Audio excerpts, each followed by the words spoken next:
Jai Hind all of you. Welcome again Civics online classes. Now today we discuss class 10 chapter 2 federalism. In this video we discuss important question of this chapter. Your first question, which five provision of the constitutional amendment of 1992 really strengthen the third tier of democracy in India?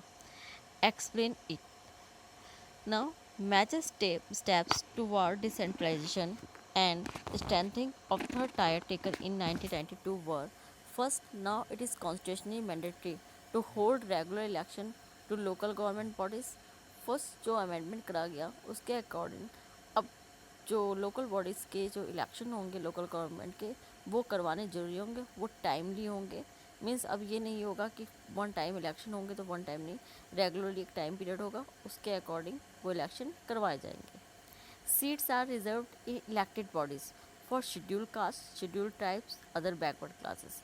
और चाहे वो local governments होंगी उनमें जो seats होगी वो भी reserve होगी।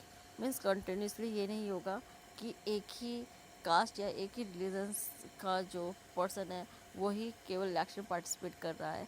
नो, इसमें रिजर्वेशन सिस्टम होगा जिससे जितने भी कास्ट है जिनको हिस्ट्री में डिस्क्रिमिनेट करा गया उन सबके साथ इक्वलिटी हो सके, यानी SC, ST, backward and women सबके लिए सीट रिजर्व की जाएगी।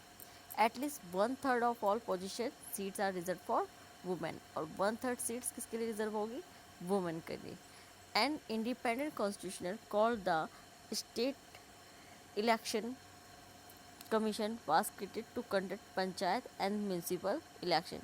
An independent institution called the state election commission, और एक इंडिपेंडेंट इंस्टीट्यूशन होगा जिसको स्टेट इलेक्शन कमीशन बोला जाएगा और जिसका वर्क होगा पंचायत और म्यूनसिपल इलेक्शन करवाना। The state government are required to share some powers and revenue with the local government bodies, और जो स्टेट गवर्नमेंट होगी वो अपने कुछ रेवेन्यूज़ और पावर अब लोकल गवर्नमेंट के साथ शेयर करेगी। Now your next question, why has federalism succeed in India, which are policies adopted by India that have ensured it? Explain. Reason for success of federalism in India are: first, clearly laid out constitutional provision providing a 3-4 distribution of power in the three lists: union list, state list and concurrent list between the union government and state government। जो federalism है उसके India में success होने के पीछे 3 reason है। Because हमारे constitution में जो सेंट्रल स्टेट की पावर को पहले से ही एक्सप्लेन करा गया है। मीन्स पावर को कौन कौन से सब्जेक्ट पे कौन स्टेट गवर्नमेंट वर्क करेगी, या लोकल गवर्नमेंट लॉज बनाएगी, या सेंट्रल गवर्नमेंट लॉज बनाएगी, उसको अच्छी तरह से एक्सप्लेन करा गया है। ये 3 लिस्ट है: union list, state list and concurrent list, और उसमें एक 4th लिस्ट है रेस्ट्री list. The nature of democratic politics in our country, which ensure that the spirit of federalism, respect for diversity and desire for living together became a shared ideal। जो main हमारी जो क्या कहते हैं federalism के success होने का reason है, बिकॉज कहीं ना कहीं जो कंट्री की डाइवर्सिटी है, मीन्स चाहे हम किसी भी रिलीजन कास्ट से हों, सबको सबको रिस्पेक्ट देना, सबकी डिग्निटी को बना के रखना एंड सबको एक साथ लेके चलना।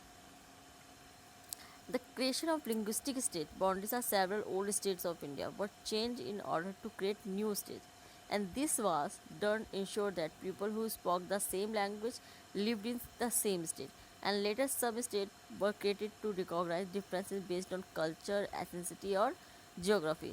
For example, Nagaland, Uttarakhand, Jharkhand, Telangana means linguistic states, यानी लैंग्वेज के बेस पे स्टेट को डिवाइड करा गया। जो जहाँ पे भी सेम लैंग्वेज के लोग होते थे उनको एक अदर स्टेट में डाला गया। उसके बाद कल्चर और रिचुअल्स के बेस पे भी स्टेट को डिवाइड किया गया है। Now restricting center state relation, the constitutional arrangement for sharing power work depending on how two ruling parties and leaders follow this arrangement. For a long time, the same party ruled both at the center and in most of its states post 1990 saw the rise of regional parties.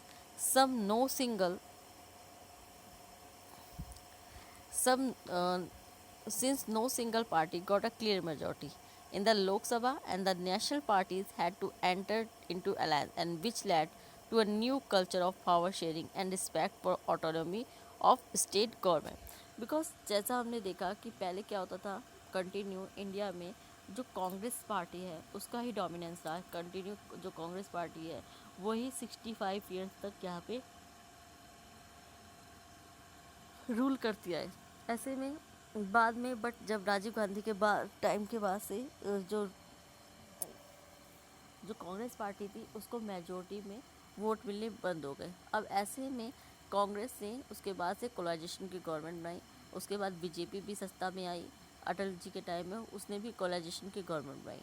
कोलाइजेशन की government बनाने के लिए national party से ज़्यादा जो regional party थी उन्होंने support किया, लाइक बीएसपी उस टाइम सबसे बड़ी रीजनल पार्टी थी और जिसने बीजेपी गवर्नमेंट बनाने में बहुत बड़ा हाथ योगदान दिया। तो इस तरह से जो रीजनल पार्टीज़ को कहीं ना कहीं जो से अलायंस करने के साथ नेशनल पार्टी अब उनके कल्चर और कहीं ना कहीं जो पावर शेयरिंग थी उसको रिस्पेक्ट देने लगी, और इस तरह से जो स्टेट गवर्नमेंट है अब वो भी अपना वर्क प्रॉपर फ्री करने लगी। बिकॉज पहले सेंट्रल गवर्नमेंट जो होती थी वो अपने मनमाने ढंग से स्टेट गवर्नमेंट को डिसमिस कर देती है। Now thank you student, in next video we discuss other topic of the chapter. Thank you, Jai Hind.